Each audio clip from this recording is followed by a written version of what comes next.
Timelapse, timelapse, timelapse, timelapse, timelapse, timelapse.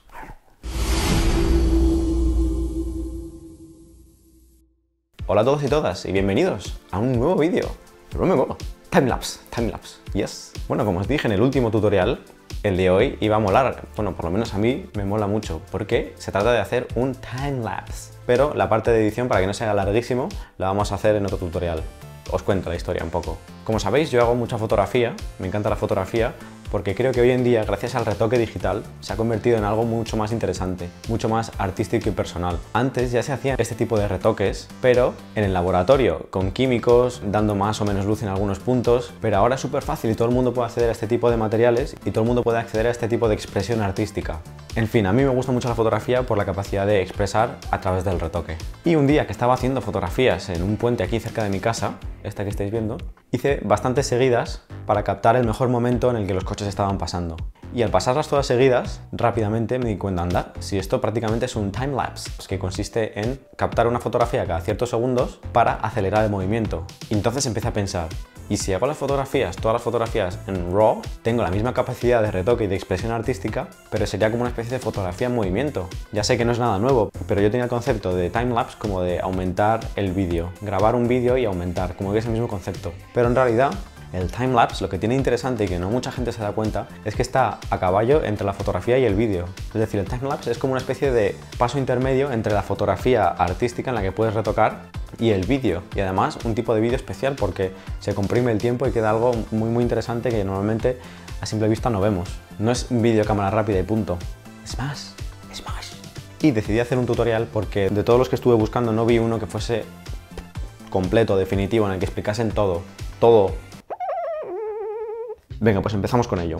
¿Qué es mejor, hacer un timelapse grabando vídeo y aumentando la velocidad o con un intervalómetro y haciendo fotografías cada ciertos segundos como os comentaba?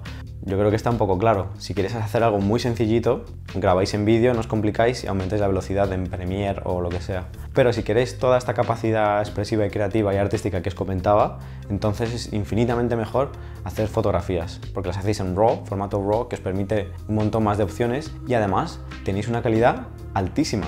Por ejemplo, en vídeo, como mucho, podréis grabar un timelapse en 4K, una cámara que grabe 4K, y va a ocupar una burrada. Es decir, que en fotografía tenéis mucha más calidad y muchas más opciones. Ahora, si lo hacéis con fotografía, ¿qué necesitáis? Pues un intervalómetro, que es un dispositivo que le va a indicar a la cámara cada cuánto hacer o cada cuánto tomar una fotografía. Es decir, según el objeto que fotografiéis, pues por ejemplo cada 2 segundos, una foto cada 5, cada 10, etcétera, etcétera.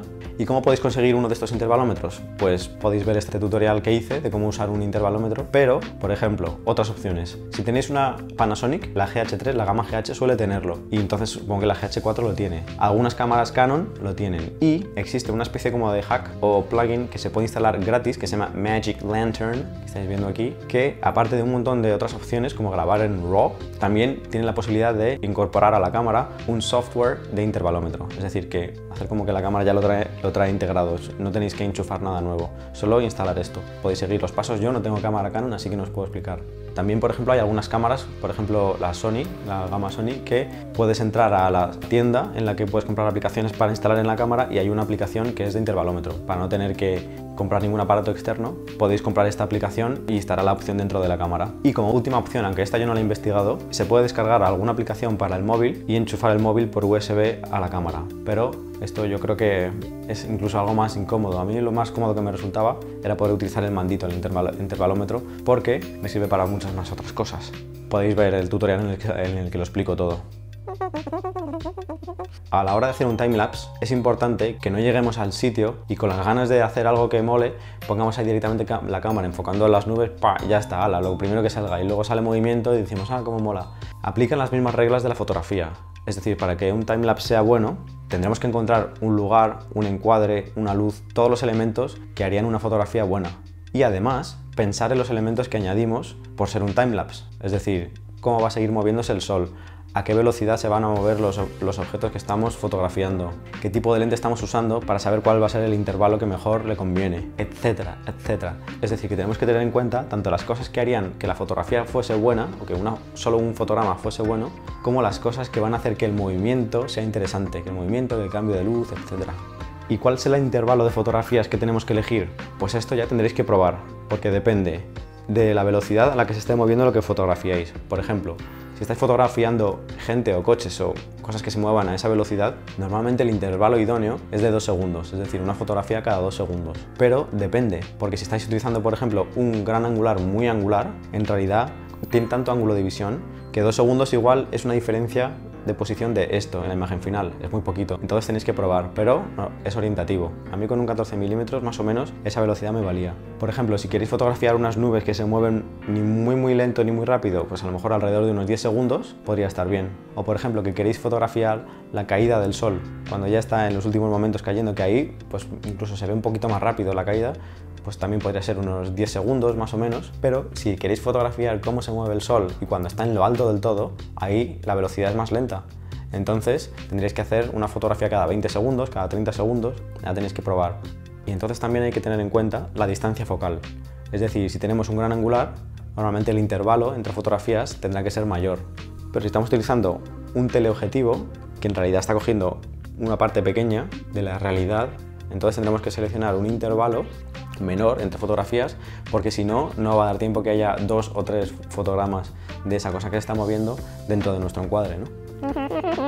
¿Y cuántas fotografías tenemos que hacer para, por ejemplo, hacer un timelapse de 10 segundos? Pues esto es matemáticas, la calculadora. Si en cada segundo de vídeo queremos poner 30 fotogramas, yo recomiendo 30 más que 24, porque 24 el movimiento es mucho más entrecortado, aunque lo dicen que es como más cinemático, el movimiento es mucho más y sin embargo con 30 es mucho más fluido. Entonces, si queremos que cada segundo haya 30 fotogramas, quiere decir que cada 30 fotografías que hagamos equivaldrá a un segundo. Si queremos hacer 10 segundos, pues hemos multiplicado por 10 los segundos. Entonces multiplicamos por 10 las fotografías, 300 fotografías. Si estamos haciendo una fotografía cada 10 segundos, quiere decir que 300 fotografías por 10 segundos, 3000 segundos. 3000 segundos dividimos entre 60 y tenemos el número de minutos que necesitamos. Y así podemos hacer un cálculo de cuánto nos va a llevar hacer un timelapse de 10 segundos o de cuánto va a durar finalmente.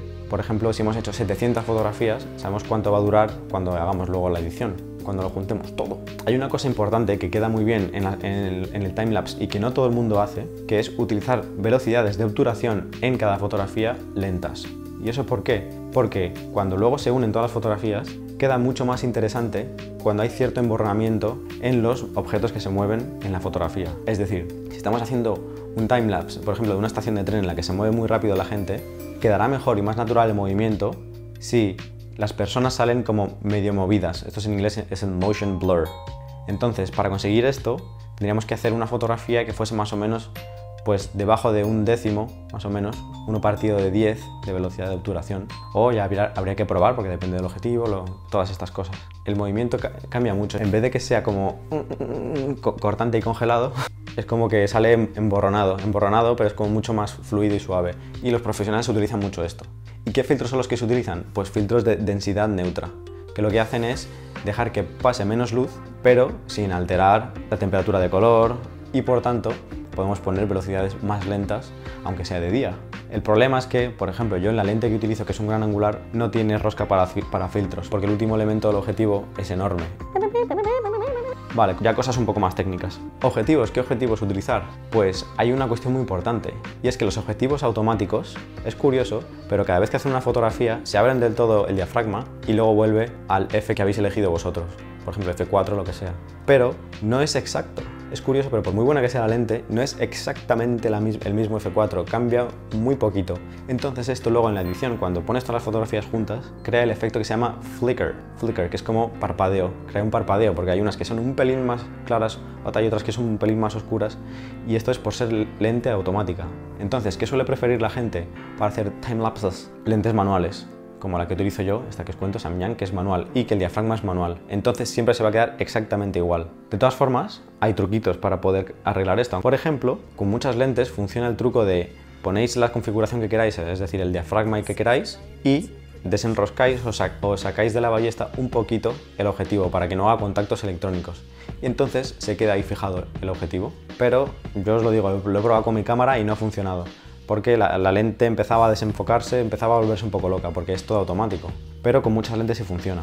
Otra opción es después, en el postprocesamiento, en la edición, con programas como LR Timelapse, que eso ya os lo enseñaré, o en After Effects, se pueden utilizar programas que compensan esa variación de luz que ha habido por el efecto flicker que os decía. es el fliqueo, en español se llama fliqueo. Entonces sería un programa para the flicker, o sea, the flickering. Si vais a utilizar una cámara con espejo, como muchas de las DSLRs, se recomienda que pongáis el Live View para que el espejo se quede levantado y entonces cada vez que hagáis una fotografía no estéis subiendo y bajando el espejo para que no exista el riesgo de que pueda haber trepidaciones y que salga algo movido. Una cosa muy importante es analizar la situación en la que vais a hacer el timelapse, porque si es una luz que va a ser constante, entonces lo mejor es poner la cámara en manual, poner una apertura fija, una velocidad fija y que todas las fotos sean exactamente igual. Entonces luego cuando vayáis a editar, editáis una de las fotografías y sincronizáis el resto. Pero si la luz va a ser cambiante y vosotros queréis que la cámara se ajuste, entonces o cambiáis cada cierto tiempo manualmente la velocidad de obturación o lo que tendréis es que se va oscureciendo la imagen, que también puede ser una opción, como esta que os estoy enseñando. Tenemos el efecto de que está atardeciendo o anocheciendo y cada vez hay menos luz. Pero por ejemplo, si queréis que la cámara capte tanto el atardecer como el encendido de luces en una ciudad, entonces es otro tipo de técnica y de retoque, que lo haré en un tutorial más adelante, porque tendréis que cambiar manualmente la configuración en la cámara o ponerlo en modo de prioridad de velocidad, para que la velocidad se vaya ajustando según la luz que haya en la escena. Pero este tipo de timelapse, en el que la cámara se va ajustando a las condiciones de luz, es más complicado. De hecho le llaman el Holy Grail, el santo grial, porque hasta hace no mucho la verdad es que era complicado editar este tipo de timelapses, pero ahora hay programas que os contaré en el siguiente, que mola un montón este programa, que ayudan y lo hacen muchísimo más fácil. Así que primero disfrutad con el timelapse que os cuento hoy, que es muy sencillo, en realidad es sencillo, y en el siguiente ya cuando vayamos cogiendo el truco, pues vamos a hacer algo más complejo, adecuando la cámara al tipo de luz, haciendo cosas muy chulas y muy creativas. El trípode que necesitaréis será un trípode normal, yo utilizo uno normal, pero obviamente cuanto más robusto mejor, porque en situaciones de viento, porque estaréis muchas horas en la intemperie, situaciones de viento se puede mover, entonces que sea robusto. Y si no es suficientemente pesado, pues le podéis enganchar alguna bolsa, alguna mochila, algo que se quede más fijo. Y pues nada, una vez ya habéis analizado todas las variables, lo más sencillo es que salgáis a la ventana, a donde sea, en algún sitio que haya un encuadre que esté chulo y que sepáis que haya movimiento, por ejemplo en las nubes, gente, coches, y que pongáis la cámara sobre el trípode, ponéis la configuración manual, apertura, velocidad, ISO, y configuráis el intervalómetro para que haga una fotografía cada ciertos segundos. Lo dejáis todo el tiempo que queráis, habiendo calculado cada cuánto tiene que ser la fotografía y cuánto queréis que dure el timelapse, y cuando ya tengáis las fotos, pues os enseñaré en el siguiente tutorial cómo se edita. Y nada más, la verdad es que son un montón de consejitos que a mí me habrían venido genial saber antes de hacer el primer timelapse. Aún así, lo que tenéis que hacer es salir y hacerlos, porque así es como vais a aprender. Y nada más, yo creo que nada más. Así que, pues nada, muchas gracias a los que suscribís. Si no queréis perderos ninguno de los vídeos que voy subiendo, pues os podéis suscribir. Y abajo tenéis los links en la descripción de mis redes sociales donde voy subiendo las cositas que hago. Así que espero que os sea útil y que os salgan unos timelapses geniales. Y me podéis poner los comentarios, me podéis enseñar los que habéis hecho, todo lo que queráis. Así que nada más, muchas gracias. Nos vemos en el siguiente tutorial. ¡Hasta la próxima!